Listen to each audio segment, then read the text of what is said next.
एक ब्राह्मण था, उसकी दो स्त्रियां थी। पहली मर चुकी थी, उसके दो बच्चे थे, एक लड़का एक लड़की। दूसरी स्त्री की एक लड़की थी। वह लड़की बदसूरत और कानी थी, पर सौतेली लड़की बहुत सुंदर थी। उसके बाल सुनहरे थे, इसलिए आस पड़ोस के लोग उसे स्वर्ण केसी कहकर पुकारते थे। उसकी माँ मर चुकी थी, इसलिए सौतेली माँ का व्यवहार उन दोनों भाई बहनों के प्रति बहुत बुरा था। स्वर्ण केसी के भाई को तो उसने मार मार कर भगा दिया था। स्वर्ण केसी को भी वह चैन से नहीं रहने देती थी। उसने एक मेंढा पाल रखा था। स्वर्ण केसी को रोज मेंढा चराने के लिए भेज देती, लेकिन उसकी अपनी लड़की मौज मारती। स्वर्ण केसी सौतेली माँ के इस व्यवहार को समझती थी। प्यार तो दूर रहा, सौतेली माँ उसे भरपेट खाना भी नहीं देती। कभी स्वर्ण केसी सोचती, मेरी माँ जिंदा होती तो, और उसकी आंखों में आंसू आ जाते। एक दिन वह यूं ही रो रही थी, मेंढे ने उसे देख लिया। उसने पूछा, तू रोती क्यों है बहन? अपने दुर्भाग्य पर। वह और भी रोने लगी। मेरी सौतेली माँ मुझे प्यार नहीं करती, अपनी बेटी को खाना देती है, मुझे नहीं देती। कोई बात नहीं, मेंढा बोला, जैसे कि पहले से ही वह बात समझता हो। मेरा कहा मानो, उस पेड़ की जड़ को खोदो, नीचे एक डंडा मिलेगा, उस डंडे से मेरे सींग पर चोट करो। स्वर्ण किसी को समझ में नहीं आया, पर मेंढे ने बाध्य किया। आखिर उसने पेड़ के नीचे खोदना शुरू किया। डंडा मिला। एक चोट मेंढे के सींग पर मारी तो फल, मेवे, मिठाइयाँ आदि कई खाने की चीजें निकली। स्वर्ण केसी ने खूब छक कर खाया। बस तब से वह रोज ऐसा ही करती और खूब खुश रहने लगी। फिर तो वह कुछ कुछ तंदुरुस्त भी होने लगी, रूप भी निखरने लगा। एक दिन उसकी सौतेली माँ ने सोचा, बात क्या है, मैं इसे खाने को भी नहीं देती, इससे इतना काम भी लेती हूँ, फिर भी यह इतनी मोटी होती जा रही है। फिर उसने अपनी लड़की को बुलाया और बोली, तुझे क्या हो रहा है? कितना खिलाती हूँ, फिर भी तू मरने को होती जा रही है। स्वर्ण केसी को देख। और दूसरे दिन से उसने अपनी बेटी को भी उसके साथ लगा दिया और समझा दिया कि मालूम करना कि वह क्या खाती है और क्या करती है। स्वर्ण केसी सब समझती थी। सौतेली बहन हर वक्त साथ रहती, इसलिए मेंढे के पास जाने की उसे हिम्मत ना पड़ती थी। शिकायत का डर जो था। फिर 3-4 दिन ऐसे ही बीत गए। आखिर जब एक दिन भूख ने उसे बहुत सताया तो स्वर्ण केसी ने सौतेली बहन को टालने की बहुत कोशिश की और एक बार किसी बहाने उसे दूर भेज ही दिया। वह चली तो गई, पर थी बहुत होशियार, आखिर उसके पीछे ही लगी रही। उसने स्वर्ण केसी को मेंढे के सींग पर डंडा मारते और मिठाई खाते देख लिया। लौटते ही बोली, केसी दीदी, तू क्या खा रही है? मुझे भी देना। केसी ने थोड़ी मिठाई उसे भी दे दी। संध्या को दोनों बहनें घर लौटी। माँ ने हमेशा की तरह अपनी बेटी से पूछा, कुछ मालूम हुआ? हाँ माँ, बेटी तो पहले से ही कहने को तैयार थी। बोली, केसी मिठाई खाती है, और उसने सारी बात बता दी कि किस प्रकार मेंढे के सींग पर डंडा मारकर वह मिठाइयाँ खाती है। सौतेली माँ मेंढे पर बिगड़ी, उसे जिंदा नहीं छोड़ूंगी। उसकी बेटी इस पर बहुत खुश हुई। स्वर्ण केसी तभी से उदास रहने लगी।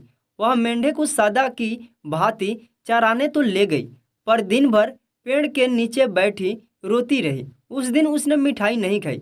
मेंढे ने उससे पूछा, तू उदास क्यों है बहन? स्वर्ण केसी बोली, भैया, मैं अभागन हूँ। सौतेली माँ को सब कुछ मालूम हो गया है, वह तुम्हें मार डालना चाहती है। मेंढे ने कहा, मारने दो केसी, तेरे लिए मैं तब भी नहीं मरूंगा। यह सब मेरा मांस खाएंगे, पर तू ना खाना। तू मेरी हड्डियां उठाकर एक जगह पर गाड़ देना। जब किसी चीज की जरूरत हो उसे खोदना, तेरी मनचाही चीज तुझे मिल जाएगी। मेंढा मारा गया। स्वर्ण केसी ने वैसा ही किया। अब उसकी जिंदगी और भी बुरी हो गई। पहले तो वह मेंढे के साथ वन में जाकर मन बहला लेती थी, अब उसे घर में ही काम करने पड़ते थे। खाने पीने का भी वही हाल था। रो रो कर अब उसके दिन बीतते थे। उसका कोई अपना ना था। उसकी सौतेली माँ और बहन तो मजे से बैठी रहती थी और उसको कोई ना कोई काम दे दिया जाता था। एक दिन की बात है, पास ही शहर में मेला लगा। दोनों माँ बेटी सज कर मेले में चल दी, किंतु केसी के लिए खूब सारे चावलों में कंकड़ मिलाकर साफ करने को छोड़ गई।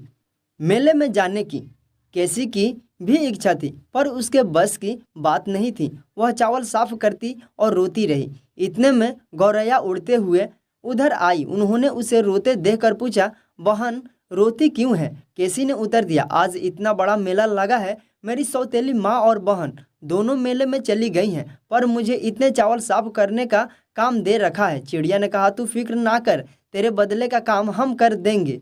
चिड़ियों का झुंड कंकड़ अलग करने लगा। स्वर्ण केसी मेले में जाने को तैयार हुई, पर उसके पास अच्छे कपड़े ना थे। तभी उसे मेंढे का कहा याद आया। वह दौड़ती हुई गड्ढे के पास गई। खोदा तो उसमें से सुंदर सुंदर कपड़े, गहने, सोने के जूते और एक घोड़ा निकला। केसी ने जी भरकर श्रृंगार किया और घोड़े पर बैठकर मेले में चल दी।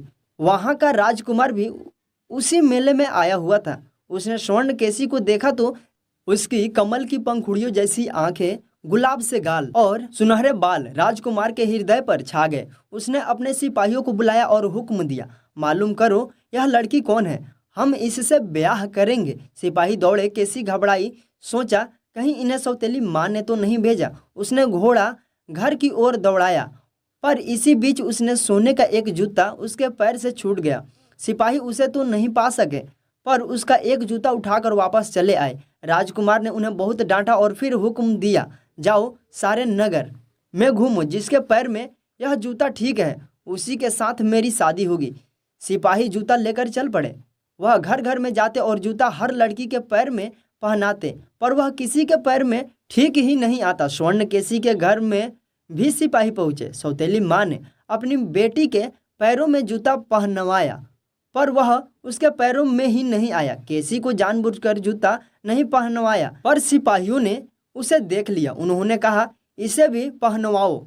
सौतेली माँ ने कहा, इसके पैर में नहीं आएगा और रानी होने की इसकी लियाकत कहाँ, यह तो हमारी नौकरानी है। पर सिपाही नहीं माने। डरते डरते स्वर्ण केसी ने जूता पहना और वह उसके पैर में ठीक आ गया। सिपाही बहुत खुश हुए कि किसी के पैर में तो जूता ठीक आया, चलो जान बची। स्वर्ण केसी का विवाह राजकुमार से हो गया। सौतेली माँ कूढ़ कर रह गई, फिर भी उसे चैन ना मिला। वह हर रोज उसे मारने के उपाय सोचती रहती। आखिर उसने अपनी बेटी को पटी पढ़ानी शुरू कर दी और एक दिन केसी को संदेश भेजा कि मुझे और तेरी छोटी बहन को तेरी याद सता रही है, एक बार मिलने आ जा।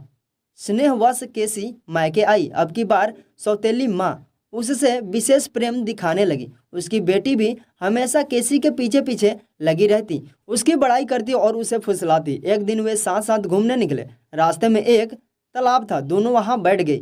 फिर बातों ही बातों में सौतेली माँ की लड़की ने कहा, केसी दीदी तू कितनी सुंदर है, जरा पानी में अपनी परछाई तो देख, तू कैसी लग रही है, जैसे आकाश में चंदा। केसी मुस्कुराई, मालूम हुआ जैसे फूल चढ़े हो। सौतेली माँ की लड़की बोली, ये कपड़े ये गहने तुझ पर कैसे सुहाते हैं, जरा मुझे दे दीदी, तू मेरे कपड़े पहन ले और मैं तेरे देखूं मैं कैसी लगती हूँ। इसे विनोद मात्र समझकर केसी ने अपने कपड़े उसे पहना दिए। उसके कपड़े खुद पहन लिए। सौतेली बहन फिर भी सुंदर नहीं लग रही थी।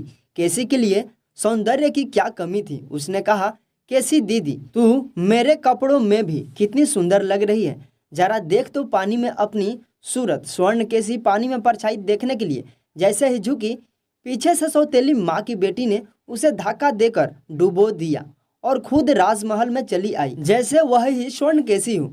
वह वहां घूंघट निकाल कर बैठ गई। राजकुमार ने देखा तो ताजुब में पड़ गया। बोला, तू बोलती क्यों नहीं केसी, रूठी सी क्यों बैठी है? पर कुछ उत्तर ना मिला, केवल वह कुछ क्षणों तक सकपकाती रही। राजकुमार को संदेह हुआ तो उसने घूंघट खींचा। एक दूसरी ही शक्ल दिखाई दी। कुछ देर तक वह भ्रम में पड़ा रहा। उसने पूछा, तू काली कैसे हो गई केसी? उत्तर मिला, धूप सेकने से। फिर राजकुमार ने उसकी कानी आंख देखी तो पूछा, और आंख में क्या हुआ? कौवे ने चोंच मार दी। राजकुमार सारी बात भाप गया। उसने उसे खूब पीटा और पूछा, बता स्वर्ण केसी कहाँ है?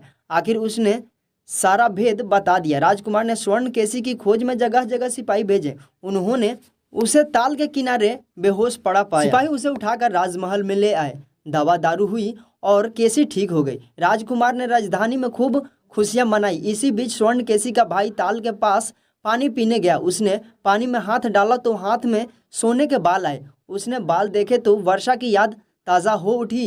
ये बाल तो मेरी बहन के जैसे हैं। उसने सोचा, ये यहाँ कहाँ से आई, कहीं वह मर तो नहीं गई। वह बहन की याद में बावला हो उठा। रोता कलपाता सौतेली माँ के पास गया और बोला, मेरी बहन कहाँ है। सौतेली माँ ने जवाब दिया, मर गई। भाई को विश्वास आ गया। उसने मेंढक की खाल की डपली बनाई और उसे बजाते हुए जगह जगह बहन के वियोग में गाना गाने लगा। मेंढक मार कर मैंने डफली बनाई, अपनी बहन स्वर्णकेशी को जहाँ जाकर देखूं वह गली गली कूचे गाता। फिर एक दिन वह बहन के राजमहल के पास से इसी तरह गाता हुआ गुजरा। बहन ने भाई की आवाज़ पहचान ली। उसने उसे लेने के लिए बांदी भेजी।